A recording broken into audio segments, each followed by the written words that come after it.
All right, Math 100 students, this is section 4.4 in your textbook on polynomials. And so I have some different examples of what a polynomial is. For example, 8xy squared t, that's an example of a polynomial. Let me show you what is not a polynomial. If you have 8x and it has like to the negative anything in power, negative third power, y squared, you're only looking at the negative. We don't want ever to have a negative power. So the answer is no, this is not a polynomial. 3x plus 2, all nice and positive, nice and even, is a polynomial. 4x squared minus 2y plus 3, also a polynomial, okay? So let's start on just determining whether the expression is a polynomial or not, okay? Let's start with A. X squared plus 2x plus 1. So the answers are yes or no. So you're not working anything out. You're not adding, subtracting, multiplying, or dividing. You're just telling me yes or no. So here I have x squared, it's not negative, plus 2x plus 1. So I would say yes, this is a polynomial. For B, if I saw 3x and I immediately saw that negative 1, automatically, no, definitely not a polynomial. I cannot have a negative exponent, nor do I ever want to have a fraction exponent either. So C, 1 over 2 x cubed, this is good, minus 2.3x, this is also good, plus 5. So I would say yes. Okay, we're looking at exponents. Exponents are those small numbers that are in the corner, okay, in the right-hand corner. We're looking at the exponents, okay? It's okay if it's a fraction. It's okay if it's a decimal. We're talking about a coefficient. That's okay. We're talking about the small number, the exponent, okay? Here, D, negative 2x plus 3x to the half power. Oh, no, that looks weird. So the answer is no. Definitely not a polynomial. All right, let's do some more examples. 3x to the negative fourth power. As soon as I see that negative fourth power, I'm thinking, no, this is not a polynomial. The answer is no. Okay. 7.5x cubed. Well, I'm looking at the cubed. All right, minus 4x squared. All right, that's nice. And minus 3x. So, yes, this is a polynomial. G, 6x squared minus 9x. Oh, this looks weird. This 1/2. Oh, no. Okay, this is not, or you could say the answer is no. It's no, not a polynomial. I can't have a fraction as a small number. We're talking about the little number in the corner. Just say you have a number. The exponent is this little number in the corner. Okay, exponent. All right. 2/3 x to the fourth, good, plus 7 over 9 x cubed minus 7x. The answer is yes. I said the exponent, okay? It's okay if the coefficient number in front of the letter of the alphabet, your variable, it's okay if that's a decimal or a fraction. We're talking about the small number, the exponent, okay? All right, so fairly easy. All right, I know y'all got it. Next set in your book, this section was not as bad as the other one. This is mostly like kind of like a review, so I kind of really enjoy this section. Classify a polynomial as monomial, binomial, or tri. And I came down here and just gave you a definition. So monomial, I want you to think one term, and then I gave you an example, 3x squared, monomial. Binomial, I want you to think about a bicycle. Like a bicycle has 2 wheels. Well, a binomial has 2 terms. So an example will be 3x plus 2x. All right, binomial, separated by a plus sign. Or it could be separated by a minus sign, okay? For a trinomial, I want you to think about a tricycle, okay? So 3 terms, 3x squared plus 2x plus 3. 1, 2, 3, okay? So a bicycle or a binomial has 2 wheels or 2 terms. A trinomial, like a tricycle, has 3 terms, okay? So let's go to some examples. You know I love examples. 5x to the fourth power plus 3x. I see 1, 2. All right, so that's like a bicycle. There's 2 of them. So this is called a binomial. So you're not working anything out. You're just identifying whether you know that it's a binomial, a trinomial, or a monomial. Okay, for B, I have 7x to the fourth minus 5x cubed minus 2. 1, 2, 3. All right, that sounds like a trinomial. It is 3. Okay. For C, negative 5x squared y cubed. All right, this is all one package. All right, so monomial. All right, it's 1. And it's not separate. It doesn't have any plus signs in between them. Okay. For D, If I saw 9x to the fifth power minus 5x to the second power plus 8x minus 7, it's not a monomial, not a bi means 2, like a bicycle. It's not a 3. So I would say no. Technically, this is called a poly, but they only gave me 3 choices: monomial, binomial, and tri. So they didn't give me another option. All right, so if they don't give me another option, that is a no. Okay, let's try 5x. Oh, well, that's automatic. That's going to be a monomial. I only see 1. No, I don't see any pluses. And then for F, 16x squared minus 9y squared, I see 1, 2. This is an example of a binomial. Okay, so these are your answers. So you don't have to work anything out. You're just really identifying. Okay, let's go down here to the next section that I know you're going to enjoy. Find the degree of a polynomial. The degree of a polynomial is the degree of its term with the largest degree. All right, so let me show you. Well, Ms. Thomas, where is the degree? I don't see it. All right, let me come up here and give you a little, I love examples. All right, for the degree. If I gave you 5x squared y to the third power, and I said, well, what is the degree of this monomial? If it does not have any plus signs or minus signs, I want to just add 2 plus 3. I have a degree of 5. So they just want you to add. Let me give you another example. If I saw negative 125 y to the fourth power, and they asked you, well, what is your degree? What is your degree? Well, you're looking at the small number, which is your exponent. Well, my degree of this one is just 4. Okay, so that's it. So you're not really doing any heavy mathematics with this. Okay, now let's go down to A. What if I have x to the second power plus 2x? Well, this is a 1. So we're not going to add. I'm just going to compare which one is the largest. So if I have, this is the degree of 2, and this is a degree of 1. Okay, Ms. Thomas, why you didn't add them together? Because they don't look anything like, look at this, the plus sign. This doesn't have any plus signs in between it. This is a monomial. This is a binomial. So when it's bi, I have to look at each piece separately. Okay, but this is 2, this is 1. So the highest number I have is 2. So you're looking for the highest number. You're dealing with binomials, trinomials. You put it in sections and then tell me which of the exponents is the highest. All right. For B, I see 3, 1, 2, 3. Trinomial. So this degree is 3. This one is 2, and this one is 1. So which one has the highest number? Which number is bigger, 3, 2, or 1? I hope you said 3, which is perfect. Okay. For C, I saw this in the book. This is 1, 2. This is also a trinomial. So if I saw 5x to the fourth power y, so y'all, let me add these two. 4 plus 2 is 6. All right, that's 6. All right, let me see. I'm doing each piece. This piece, and then I'm just going to look and see which number is higher. 1 plus 2 is 3.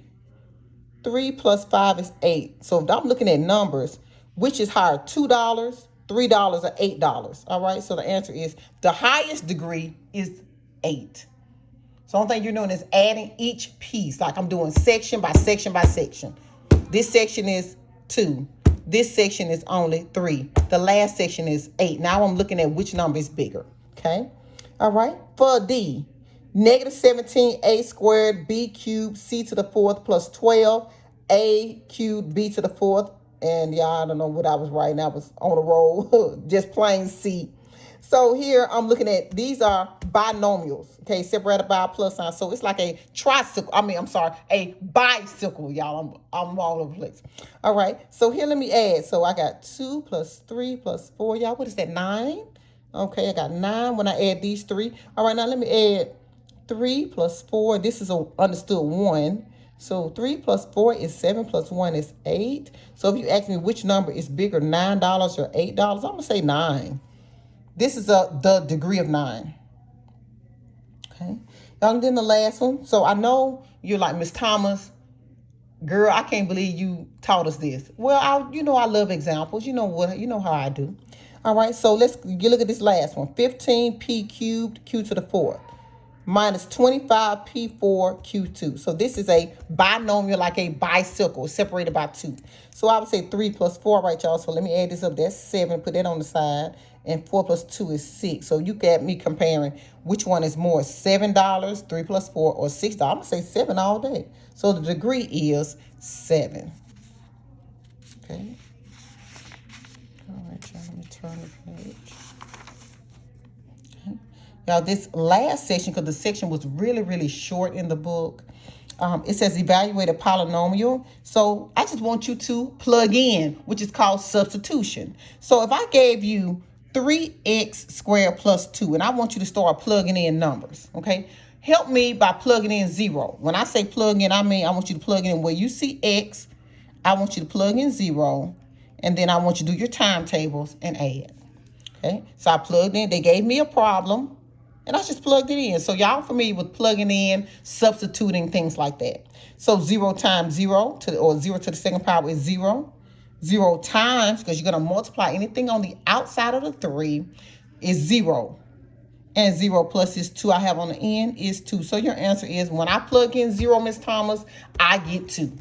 That's it. Okay, let's try another one. All right, I have 3x squared, the same problem. This time they want me to plug in 2 here.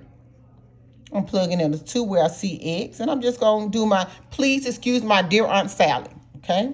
So here, 2 times 2 is 4. 4 times 3 is 12. Plus this 2 on the end is 14. Okay, so I'm sure you probably got that answer before I could. Very good for you, very good, okay?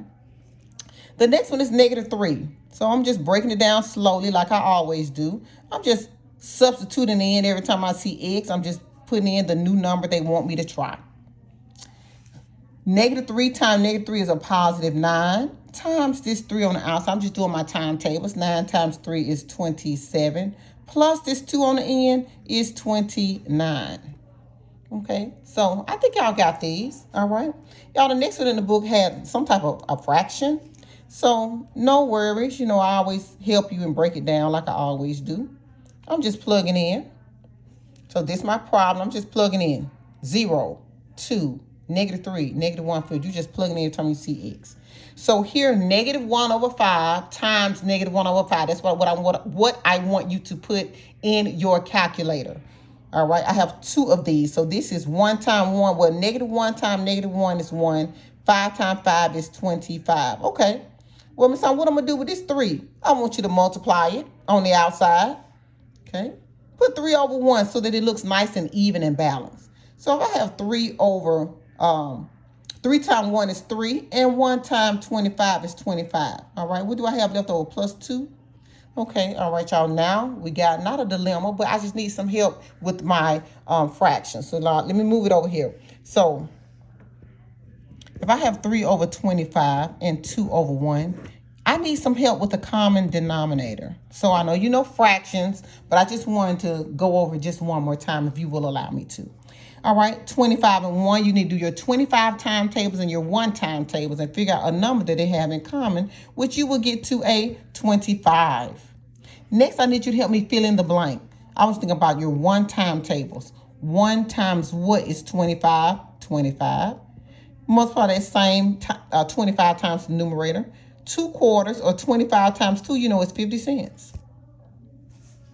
Okay. 25 times what would give me 25? 1. Take my same times 1 up here to my numerator, to the top. 3 times 1 is 3. All right, I'm going to leave my common denominator alone, and I'm going to add up my numerators. If I put 3 plus 50 in any calculator, it's going to give me 53. So y'all, with this answer, you had to do a little bit more work. They wanted you to do a little bit more of your timetables for this one. Okay, let's try this one. If I have 3x squared plus x minus 2 when, I want you to start. Let's plug in. Let's do it again. All right, 3, I'm plugging in 2 to the second power. I'm plugging in 2 minus 2. Okay, so wherever you see x, I want you to plug in the number 2. So 2 times 2 is 4. And 4 times 3 is 12, plus 2 minus 2. You know I like to bring everything down. So here, 12 plus 2 is 14. And 14 take 2 away is 12. So when I plug in 2 into this expression, I get 12. So it's about just your timetables and adding or subtracting. Okay. Next, Help me plug in a -1. All right, I'm just plugging in. Everywhere I see X, you plug in -1, -1, okay? Of course, -1 times -1 is +1. And 1 times 3 is 3, okay? Plus a -1 minus 2. Well, when you start putting things in calculators, it's only going to look at what's in front of your numbers. So, you know, you have a plus minus. That plus minus is what's in front of the number that you care about, that the calculator cares about. So here you're going to do 3 minus 1 is 2. And 2 minus 2 is, you got it, 0. Very good. Okay. And the last one. All right, I'm plugging in -2. Every time I see X, -2. Every time I see X, -2. And then the -2 on the end. Okay, so I just plugged in -2 wherever I saw it. So a -2 times -2 is a +4 again. I'm going to multiply 4 times 3. That gives me 12 plus a -2 minus 2. All right, well, you put this in your calculator. It's going to override the plus for you. So it's going to say 12 minus 2 is 10, and 10 minus 2 is, you guessed it, 8. Okay, y'all, look at y'all. I know y'all can get these. I know you got it. Okay. All right, y'all, this last set, it says evaluate a polynomial function. We're still plugging in. Okay, still plugging in. So this time they gave me f of x equals 2x minus 3. So they want you to plug in a -2. F of -2. That's my function. All right, well, I can do that. Plug in a -2 where I see x, and whatever the answer comes out to be, that's it. I just plugged in a -2. That's it. 2 times a -2 is a -4, minus the 3 on the end, which is right here. It gives you -7 in any calculator. Okay. All right, let's try another one. I know you had that one before. I can even probably get that written down. All right, f of x, I'm using the same problem, 2x minus 3. All right, this time I want you to plug in a 5. All right, plug in a 5 when you see x. All right, I'm going to plug it in right here. Plug in a 5. All right, let me do my timetables. 2 times 5 is 10, minus 3 equals, you guessed it, 7. I know y'all got it, okay? Y'all, this last one, I won't get on your nerves anymore. This one says, find p of -3. So every time you see x, I want you plugging in -3, okay? So p of -3. All right, so here I got 5. I got -3 to the second power. All right, minus, I got a -3 minus 7. I noticed you're like, Miss Tom, where you got all the minuses from? Well, I had a minus, and then they telling me to plug in -3 every time I see an x. Look how many minuses I got. One right here and one right here. I got 2. So a negative times a negative is a positive. You guessed it right. All right, so let's solve it. -3 to the second power. So you're not going to do 5 times 3 because that's the wrong order of operation. That's not the please excuse my dear Aunt Sally. Please excuse my dear Aunt Sally says parentheses and then exponent. And then what? Multiplication. So you cannot multiply first. You're in the wrong, or you're out of order. All right. So here, -3 times -3 is a +9. Okay. A +9 times 5 is 45. Plus 3 minus a 7. All right. I just brought everything straight down. 45 plus 3 is 48. And 48 takes 7 away, gives you, you guessed it, 41. Okay, 41. So that's all that. It was not going to be a long class because the section was so short, and I'm sure you can look at it in your book. But let me flip it over just in case you need to take a picture of it for your notes. And so, you know, I love for you to take, I love to take plenty of notes so that you can take notes for yourself. So students, have a great day, and I will see you on Monday. Okay, have a good day.